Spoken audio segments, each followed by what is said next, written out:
नमस्ते। और आज के इस खास चर्चा में आपका स्वागत है। हम अक्सर बड़ी बड़ी सफलता की कहानियां सुनते हैं, है ना? लेकिन आज हम जिस कहानी का विश्लेषण करने वाले हैं वो सिर्फ पैसे या व्यापार के बारे में नहीं है। सक्सेस स्टोरी हब से ली गई ये एक बेहद शक्तिशाली कहानी है जो हमें दिखाती है कि कैसे एक गहरे अपमान को एक खामोश लेकिन बहुत बड़ी जीत में बदला जा सकता है। तो चलिए, बिना किसी देरी के इस एक्सप्लेनर की शुरुआत करते हैं। जरा सोचिए, क्या होता है जब भरे बाजार में सबके सामने किसी के आत्मसम्मान को पूरी तरह चकनाचूर कर दिया जाए। कल्पना कीजिए कि कोई भीड़ के सामने आपको धक्का दे और कहे कि चल निकल यहां से, तेरी औकात ही क्या है, और आसपास खड़े लोग आप पर हंसने लगें। ऐसे पल में ना अंदर कुछ टूट सा जाता है। इंसान चाहे तो वही रुककर हार मान ले, या फिर कुछ ऐसा कर गुजरे कि एक दिन वही हंसने वाले लोग उसे पहचानने पर मजबूर हो जाएं। हमारा आज का ये पूरा विश्लेषण इसी एक पल और उसके नतीजों पर आधारित है। भाग 1, कड़ी धूप में संघर्ष। चलिए इस कहानी की शुरुआत से शुरू करते हैं। चिलचिलाती गर्मी और शहर की भीड़भाड़ वाली सड़कें। एक लड़का जिसके कंधे पर एक पुराना और भारी थैला है जिसमें ठंडी पानी की बोतलें भरी हैं। कीमत मात्र 10 रुपए। वो हर दुकान के बाहर रुकता और बड़ी उम्मीद से पूछता, भैया 2-4 बोतल रख लो, बिक जाएंगी। लेकिन बदले में उसे क्या मिलता? सिर्फ झिड़कियां। नहीं चाहिए, चल आगे बढ़। सोचिए, हर 10 रुपए के लिए उसे अनगिनत बार ना सुननी पड़ती थी। ये 10 रुपए सिर्फ एक कीमत नहीं है, ये उसके उस रोजमर्रा के संघर्ष का प्रतीक है। अब इस स्थिति को थोड़ा और गहराई से समझते हैं। उस लड़के की जिंदगी का संतुलन पूरी तरह बिगड़ा हुआ था। एक तरफ उसके कंधों पर भारी जिम्मेदारियां थीं। वो घर का सबसे बड़ा बेटा था, उसे अपनी पढ़ाई भी करनी थी और परिवार का पेट भी पालना था। और दूसरी तरफ संसाधन ना के बराबर थे। पिता मजदूरी करते थे, लेकिन उनका काम भी अब कम हो गया था। ऐसे में परिवार की आय का इकलौता साधन वही 10 रुपए की पानी की बोतलें बेचना था। वो जानता था कि काम छोटा है, लेकिन वो पूरी ईमानदारी से डटा हुआ था। भाग 2, अपमानजनक मोड़। अब आता है इस कहानी का वो टर्निंग पॉइंट जिसने सब कुछ बदल दिया। रोज रोज की उस छोटी बिक्री से थककर उसने हिम्मत जुटाई और एक बड़ी किराने की दुकान के सामने जाकर रुका। उसे लगा कि अगर यहां से रोज की सप्लाई मिल जाए तो परिवार की कई मुश्किलें हल हो जाएंगी। लेकिन वहां जो हुआ वो बहुत कड़वा था। दुकानदार ने उसे ऊपर से नीचे तक देखा और जोर से चिल्लाया, अरे भाग यहां से, तेरे जैसे रोज आते हैं, कोई कंपनी थोड़ी है तेरी। और इतना ही नहीं, आसपास खड़े लोग जोर जोर से हंसने लगे। उस लड़के के हाथ कांप गए। अपमान की वो चुभन सबसे गहरी थी। लेकिन पता उसने क्या किया? उसने पलटकर कोई जवाब नहीं दिया, कोई झगड़ा नहीं किया।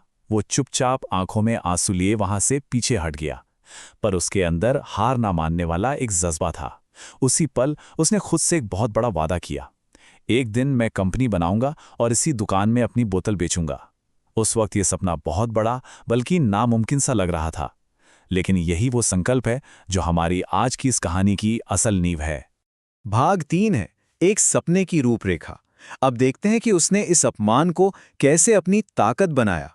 जब अपमान से मिला दर्द ईंधन बन जाता है ना, तो इंसान रुकता नहीं है, 2 गुनी रफ्तार से दौड़ने लगता है। उसने सिर्फ पानी बेचना नहीं, बल्कि बाजार को बारीकी से समझना शुरू किया। उसने नोटिस किया कि ग्राहक कौन सी बोतल ज्यादा पसंद करते हैं, दुकानदार ग्राहकों से कैसे बात करते हैं। उसने अपने छोटे छोटे मुनाफे से पैसे बचाने शुरू किए और अपनी एक अलग पहचान बनाने के लिए अपनी बोतलों पर अपना खुद का लेबल छपवाया।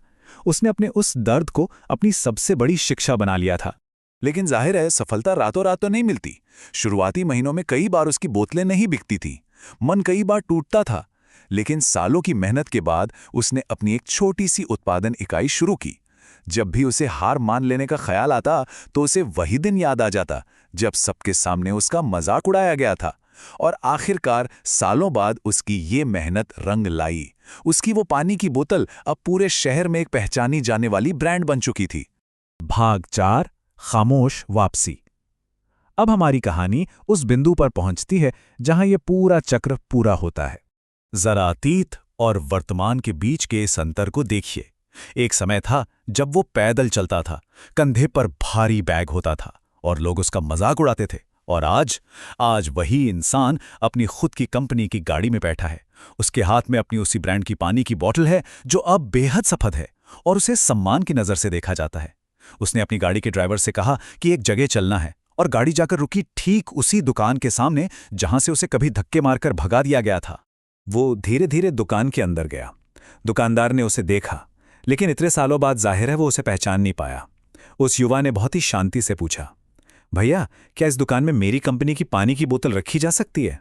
दुकानदार ने वो बोतल उठाई और झट से बोला, अरे ये तो आजकल बहुत चल रही है, हाँ हाँ रख देंगे। ये इस पूरी कहानी का सबसे बड़ा चरम बिंदु है। उस ब्रांड की सफलता खुद बोल रही थी, उसे खुद कुछ साबित करने की जरूरत ही नहीं पड़ी। भाग 5, अपमान को इतिहास में बदलना।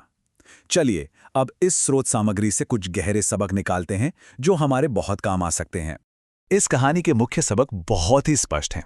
पहला, मजाक को नजरअंदाज करना।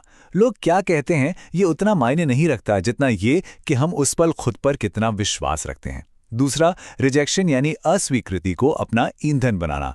तीसरा, शोर मचाने या बहस करने के बजाय अपने काम को बेहतर बनाने पर ध्यान देना। और चौथा, सबसे अहम सबक, ये महसूस करना कि आज का ये संघर्ष ही कल का इतिहास बनेगा। अगर उस दिन उस लड़के ने हार मान ली होती तो ये सफलता कभी नहीं मिलती। ये विचार सब कुछ कह देता है। असली जीत वही होती है जब खुद को साबित करने के लिए चिल्लाना ना पड़े। उस दिन उस दुकान में उस युवा ने कोई बदला नहीं लिया, कोई गुस्सा नहीं दिखाया। उसकी आंखों में बस एक हल्की सी चमक थी। उसने बस धन्यवाद कहा और चुपचाप बाहर आ गया। उसने अपनी सफलता को शोर मचाने दिया, खुद को नहीं। अंत में हम इस चर्चा को एक बहुत ही जरूरी सवाल के साथ छोड़ रहे हैं। आज के हमारे ये संघर्ष कल हमें क्या नया और बड़ा बनाने के लिए प्रेरित करेंगे?